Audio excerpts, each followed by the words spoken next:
તો કોંગ્રેસ નેતા શત્રુઘ્ન સિન્હા સંબોધન કરી રહ્યા છે, સાંભળીએ.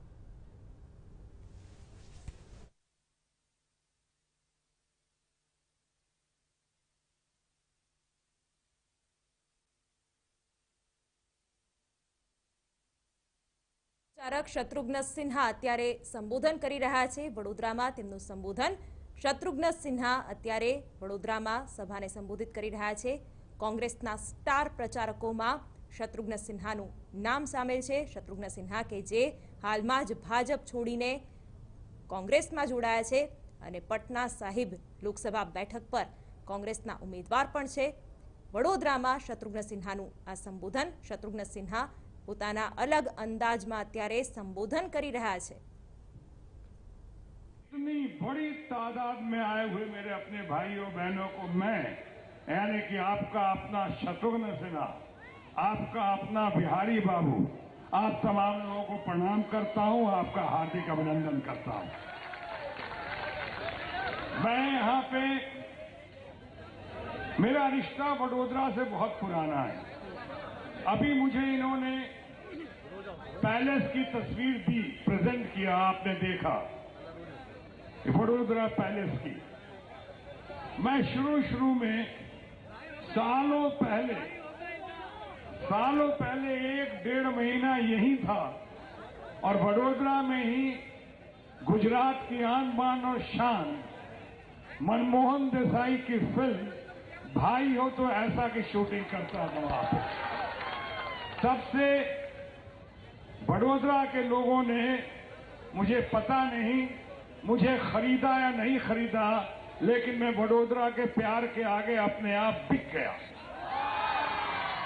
और तब से मेरा अभी तक आना जाना लगातार बना रहता है. कई बार राजनीतिक कार्य के लिए, कई बार सामाजिक कार्यक्रम के लिए, कई बार पारिवारिक रिश्ता निभाने के लिए, कि मेरी एक आदत है. तो मुझे पार्टी में लेकर कौन गए?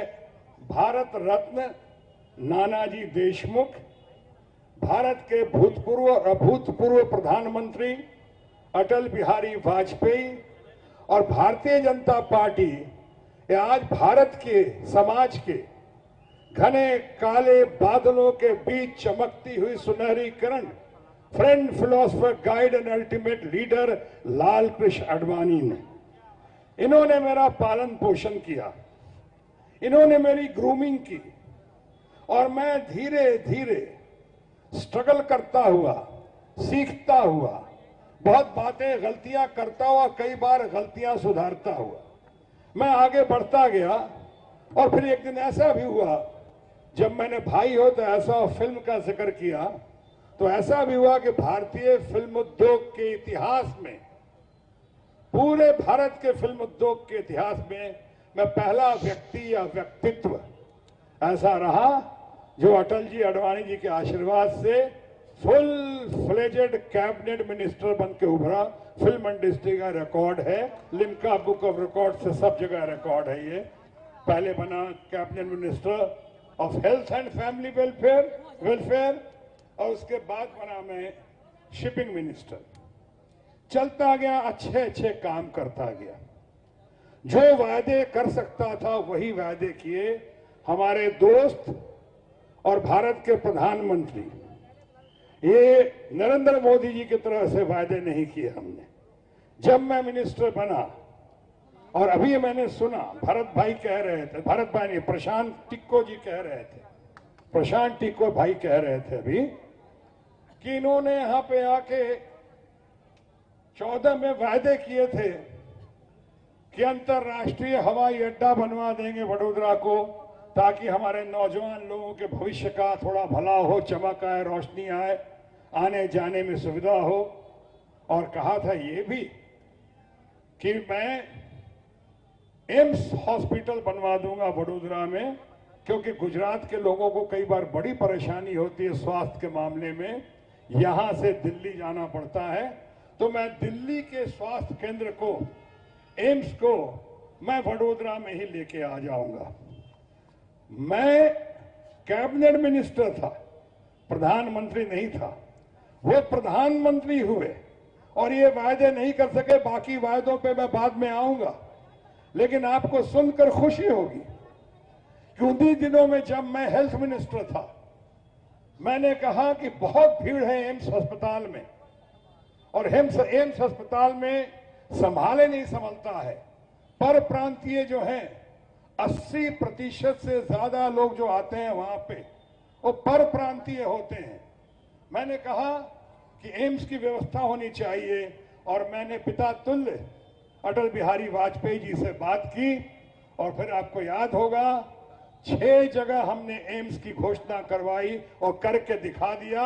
उसमें पटना भी है, जयपुर भी है, असम भी है, रायपुर भी है, जगह जगह हमने, यानी अगर आपके पास विल है, संघर्ष करने की क्षमता है, अगर आपके अंदर पॉलिटिकल विल है, तो आप नामुमकिन को मुमकिन कर सकते हैं। वो नारा लगाने की जरूरत नहीं है, खोखले नारे कि मोदी है तो मुमकिन है, नहीं। मोदी होते हुए बहुत सारी चीज मुमकिन थी, उसको भी नामुमकिन कर दिया। अब संभालने में हम लोग को टाइम आ गया।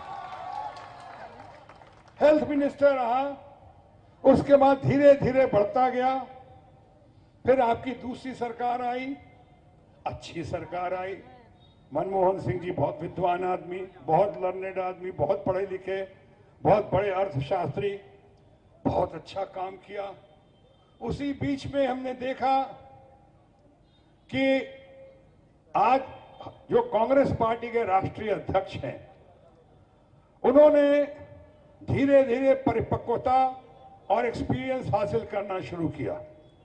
और परिपक्वता यानी मैच्योरिटी एंड तजुर्बा, वो हासिल करते करते आज देखिए उन्हीं राष्ट्रीय अध्यक्ष ने देश के दोस्त राहुल गांधी, जिन्होंने राष्ट्रीय अध्यक्ष होने के 1 साल के अंदर 3 स्टेट, छत्तीसगढ़, मध्य प्रदेश और राजस्थान, ये हासिल करके दिखा दिया। और तब मैंने कहा था कि अब तो साबित हो गया, बहुत कुछ कहते रहे हैं आप उनके बारे में, अब तो साबित हो गया कि पप्पू कौन है और फेंकू कौन है। ये पप्पू लोग, फेंकू लोग इस तरह की बातें कर करके बदनाम करने की कोशिश करते रहे, गतिरोध पैदा करने की कोशिश। मैं देखता रहा, तब से मैं स्टडी करता रहा इसको।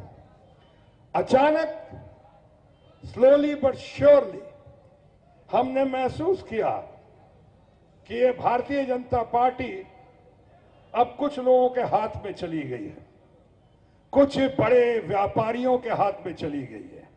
ये दिखाई पड़ रहा है कि लोकशाही से हटकर तानाशाही की ओर चली गई।